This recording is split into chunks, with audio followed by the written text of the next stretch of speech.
Christmas. Although it's said to be the most wonderful time of the year, how true is this really? While much of the world will be partaking in gift giving, tree decorating, ornaments, presents, and Christmas meals throughout the season, here's what you didn't know about Christmas. Because did you know that Christmas was in fact banned in America at one point? Oh yes, this is true, and what you're looking at is an actual public notice that was posted, and it even says the observation of Christmas having been deemed a sacrilege, the exchanging of gifts and greetings, dressing in fine clothing, feasting, and similar satanical practices are hereby forbidden, with the offender liable to a fine of 5 shillings. And notice how it's also classified as satanical practices, but it's also considered and deemed a sacrilege. And if you look at that word, it actually means, according to Oxford Dictionary, the violation or misuse of what is regarded as sacred, and according to Merriam-Webster, it means a gross irreverence toward a hallowed person, place, or thing. In 1647, Christmas was officially banned by English Parliament and the Puritan leaders. Oliver Cromwell, who was a Puritan leader at the time, banned all Christmas-related activities from 1647 all the way up until 1660. However, the Puritans banned Christmas between the years 1659 and 1681. In America specifically, it was Alabama that became the first state to legalize Christmas in 1836, followed by Louisiana and Arkansas as of 1838, hence the celebration that commonly occurs on December 25th. But what was once considered a satanical practice and a sacrilege, and if you look at the etymology of the word sacrilege, you'll see that it means stealer of the sacred things. Is there some truth to that? Let's find out, because what you're going to see is that Christmas was celebrated thousands of years ago, even before the birth of the Messiah. In fact, in Warner Keller's book, The Bible as History, we receive this following admission, quote, December 25th is referred to in documents as Christmas Day in AD 324 for the first time. Under the Roman Emperor Justinian as of the 6th century AD, it was recognized as an official holiday. An old Roman festival played a major part in the choice of this particular day. December 25th in ancient Rome was known as the Dies Natali Invictus, which can also be pronounced as the Dies Natali Solis Invicti or Sol Invictus, which also means birth of the unconquered sun, the day of the winter solstice, and at the same time in Rome, the last day of the Saturnalia, which had long since degenerated into a week of unbridled carnival. So on December 25th, in ancient Mithraism, this day gave homage to Mithras, the sun idol, who oddly resembles Lady Liberty, as you can see with the halo behind. But this day did not just give homage to Mithras, oh, quite the contraire. Now there was also the ancient Roman festival known as Saturnalia, which was a festival in homage of the sun idol Saturn, originally held on December 17th for a week, with festivities all the way up until December 23rd. Now during this pagan Roman winter solstice, it was celebrated with the sacrifice at the temple of Saturn in the Roman Forum, along with a public banquet. But did you also know that during Saturnalia, there was also private gift-giving, continual partying, carnival atmospheres that also overturned Roman social norms, and during this time, gambling was also permitted? And according to Michael Grant's book, History of Rome, before long the Emperor Aurelian established a massive temple of the unconquerable sun as the central and focal point of the entire religious system of the state of Rome, and the birthday of this pagan deity was to be observed into December 25th and thus transformed into what's commonly known as Christmas. But there was the ancient Roman winter solstice festival, also known as Brumalia, that honored and gave homage to idols such as Saturn and Kronos, as well as Ceres and Demeter and even Bacchus. And by the Byzantine era, celebrations went from November 24th all the way up until Saturnalia around December 23rd and lasted close to a month and was celebrated as late as the 6th century AD. And during this time, feasting, merriment, and sacrificing pigs to idols took place. And then, contemporarily speaking, this all gave rise to what's commonly known as Yule, which is one of the pagan Wiccan celebrations that is commonly celebrated and observed from December 20th all the way up until December 23rd in order to celebrate the rebirthing of the sun. Although originally observed by Germanic peoples, giving homage to Odin, who is also known as the Germanic god of death, among several others, this festival is just one of the 8 festivals that's celebrated by the Wiccans around the same time as Christmas. And not only does it have to do with paying homage to the rebirthing of the sun, but it's also all about magic, bonfires, as well as potluck and feasting. But where does Christmas really come from?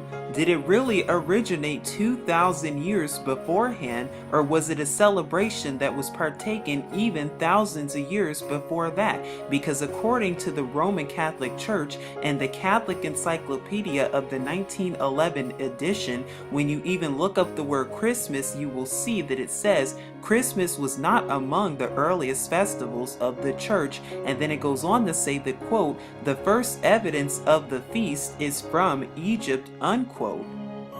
But what you're about to see is that Christmas traces its origins all the way back to Babylon. Now we will be talking about topics that are commonly associated with Christmas today, the first being most commonly known to many, Santa Claus. Because did you know Santa Claus is actually a corruption of the name Saint Nicholas, who was a Roman Catholic bishop during the 5th century AD. And according to Encyclopedia Britannica, Volume 19, pages 648 through 649, you will read, quote, Saint Nicholas, Bishop of Myra, a saint honored by the Greeks and Latins on the 6th of December. And it also says, a legend of his surreptitious bestowal of dowries on the 3 daughters of an impoverished citizen is said to have originated the old custom of giving presents in secret on the eve of Saint Nicholas or December 6th, which was then subsequently transferred to Christmas Day,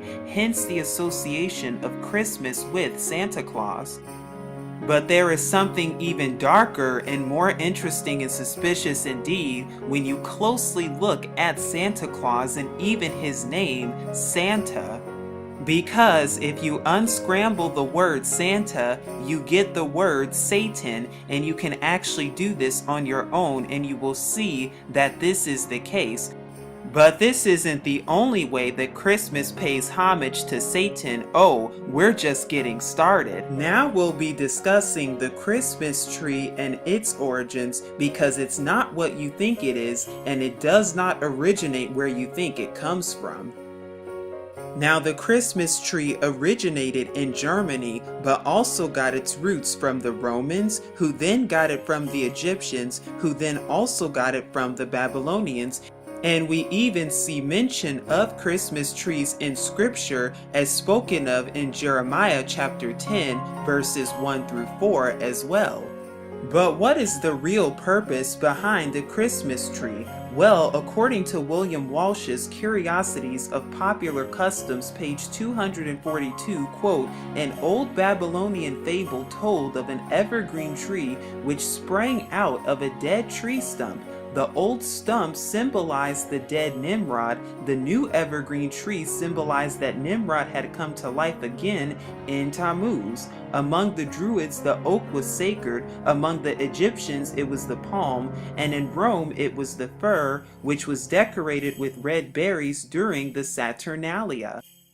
There is much more to the story when it comes to the Christmas tree. And what does the obelisk and the Christmas tree have in common, you may be wondering? They are both phallic symbols that represent the phallic symbol of Nimrod, and the Babylonian story goes as follows. After the death of Nimrod in Babylonian tradition, who is commonly known as Horus in Egyptian tradition, what then happened is that the wife of Nimrod, who is Semiramis or Isis in Egyptian tradition, then scooped up all of his body parts, finding all of them except one body part. And of course, the one part that she did not find was his phallic symbol, or his penis, which then became a symbol and symbolized by the obelisk and even the Christmas tree. Because whether you know it or not, Christmas actually gives homage to the birth of Nimrod, the sun idol, and we'll be talking more about that in just a moment to come. And then of course we have presents and gift giving, which originates all the way back to Saturnalia, paying homage to Saturn, the deity of agriculture. But what about the lovely ornaments you see on Christmas trees? Where do they originate from? In ancient Roman tradition, the Romans decorated their trees in order to honor Bacchus, the god of fertility, during Saturnalia, and they also placed 12 candles on the tree in honor of the sun god. But that's not all. And what the Greeks did is that they worshipped Adonia, who was allegedly brought back to life or rebirth by the serpent Asclepius after having been slain, once again paying homage to rebirthing during this time. And we also know that the Germans attached fruit and candles on their trees in order to honor Woden, where the name Wednesday originates from. But what about all of those lovely lights that you see? Well, these lights, along with the ornaments, they give homage to Nimrod, the sun deity, representing rebirth of the sun, and we know that Satan transforms himself as a messenger or angel of light, because the Christmas tree and the Christmas lights and the Christmas decoration, they all give homage and honor to Nimrod, who is commonly also known as Baal, not to mention the stars on the Christmas tree, which represents the star of Ishtar, the wife of Satan, literally. And then we have the reindeer, in which we're commonly taught and told that the reindeer are the ones that sleigh around Santa so that he can deliver presents to children on the evening of Christmas Day. But there's even a darker truth behind what reindeer really symbolize. Because according to paganism, reindeer are commonly associated with the horn god of the pagans, most commonly the horn god Cernunnos, who oddly resembles the Baphomet. Now Cernunnos is said to be the Celtic god of fertility, animals, wealth, as well as the underworld. But there is more to be told about reindeer even in Norse mythology.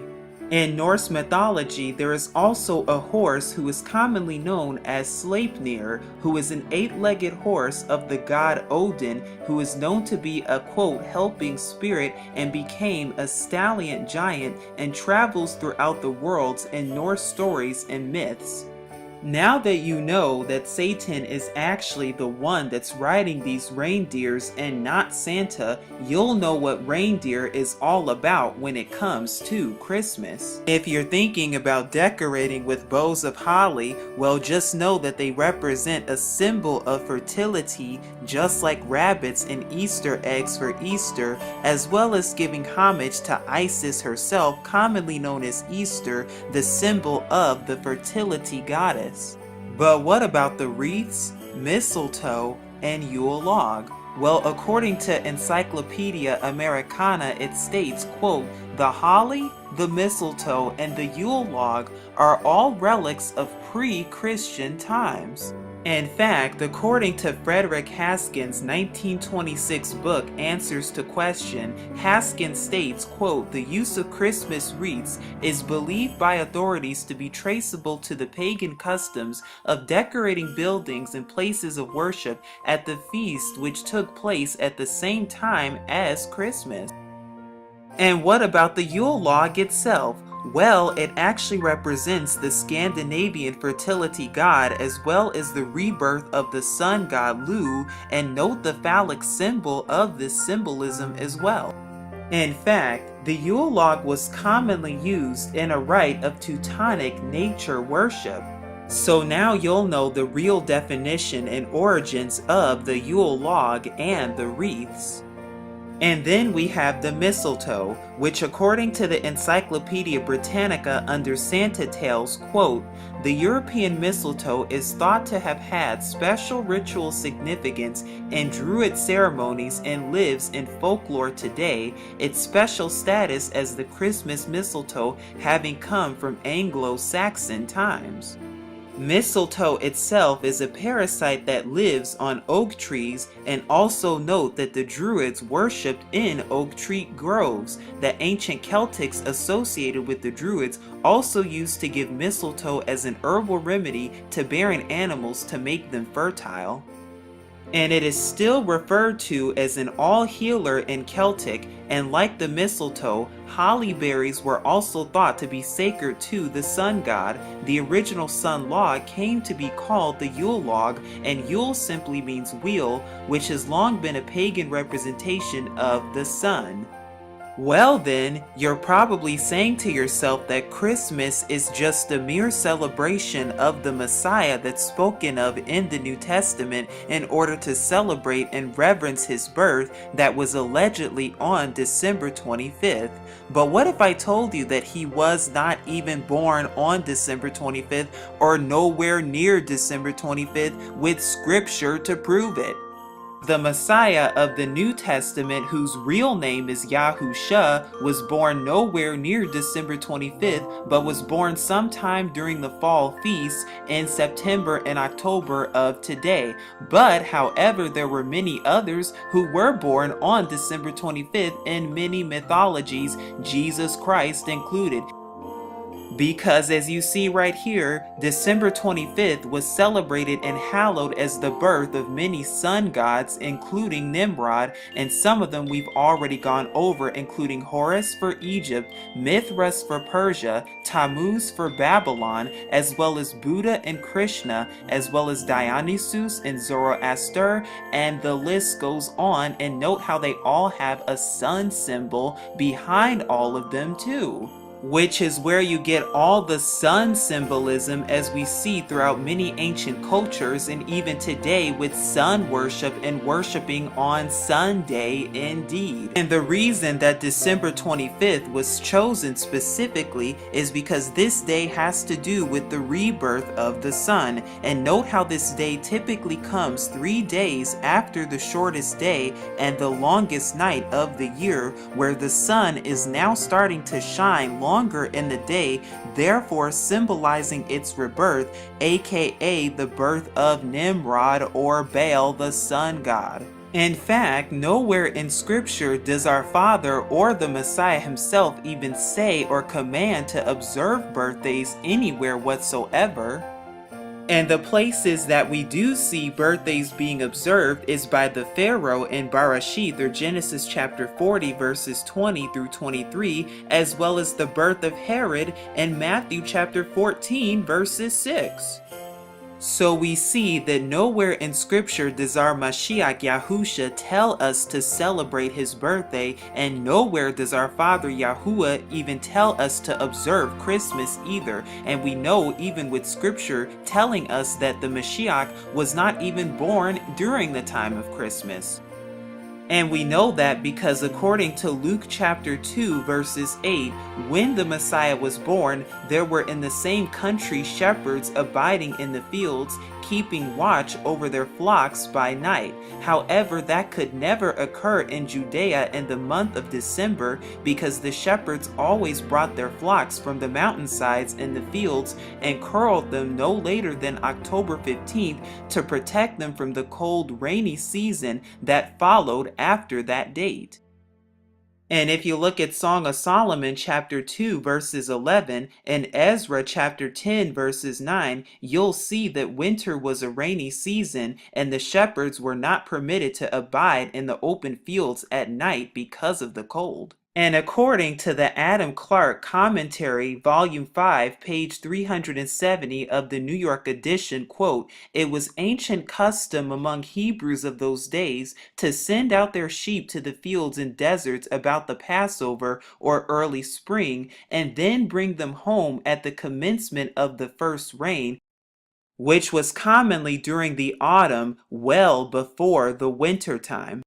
And if you look very carefully at Luke chapter 1, you will see that the Messiah was conceived 6 months after John or Yahuchanan the Immerser or Baptist, and therefore was born 6 months after John, and during this time he was born during the time of the fall feasts.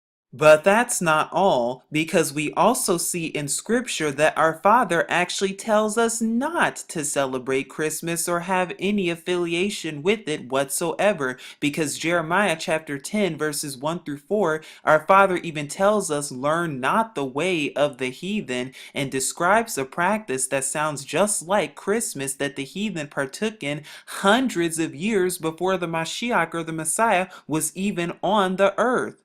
As well as Amos chapter 5 verses 21 through 22, where our Father YAHUAH even says, I despise your feast days, and I will not smell in your solemn assemblies. Though ye offer me burnt offerings and your meat offerings, I will not accept them, neither will I regard the peace offerings of your fat beasts. We also see in the Torah how Christmas actually breaks commandments, and how our Father YAHUAH time and time again speaks against Christmas and all these other holidays, even in Exodus chapter 20 verses 1 through 17. Because we see that it breaks the first, second, and third commandments, as well as in Deuteronomy chapter 12, verses 29 through 31, which says we are not to be involved in any type of paganisms whatsoever. Deuteronomy chapter 12, verses 1 through 4, which says we are to have no graven or carved images whatsoever. And then we also have Exodus chapter 34, verses 13, Deuteronomy chapter 7, verses 5, and Deuteronomy chapter 16 verses 21, which says no Asherah poles or trees whatsoever, and that includes Christmas trees, with Jeremiah chapter 2 verses 20 as a witness. And we also know the feast days that our Father YAHUAH commands us to celebrate and to keep and observe in Leviticus chapter 23 specifically, and we even know that the Messiah of the New Testament even kept these feast days too. And Scripture even says that we are not to add or take away from the words that are written in Scripture. Once again, nowhere in Scripture does the Messiah or the Mashiach Yahusha tell us to celebrate his birthday anywhere. Nowhere in Scripture do we even see the word Christmas or even the word Sunday found anywhere. Nowhere does our Father YAHUAH tell us to observe or celebrate Christmas and speaks against it. And the question that we should be having and thinking about is, are we following truth or Babylonian customs and traditions? Are we following truth or tradition? That is the question. And according to Alexander Hislop's The Two Babylons, quote, long before the 4th century and long before the Christian era itself, a festival was celebrated among the heathen at that precise time of the year in honor of the birth of the son of the Babylonian Queen of Heaven. And it may fairly be presumed that, in order to conciliate the heathen and to swell the number of the nominal adherents of Christianity, the same festival was adopted by the Roman Church, giving it only the name of Christ. So the next time you're thinking about celebrating Christmas with your family, or even putting up a Christmas tree and decorating that Christmas tree with ornaments and other things, and the next time you're thinking about dressing up as Santa Claus, or even celebrating it with your family and giving gifts with your kids and giving presents with your children, you'll know the exact origins of Christmas from front to back and from left to right. Because yes, Christmas is very pagan indeed, and has its roots grounded in paganisms in Babylon all over again. And the question once again is, are we following truth or tradition. And as always, remember to seek Yahuwah and his true son Yahusha for even more truth. But this is Truth Unveiled here, saying shalom.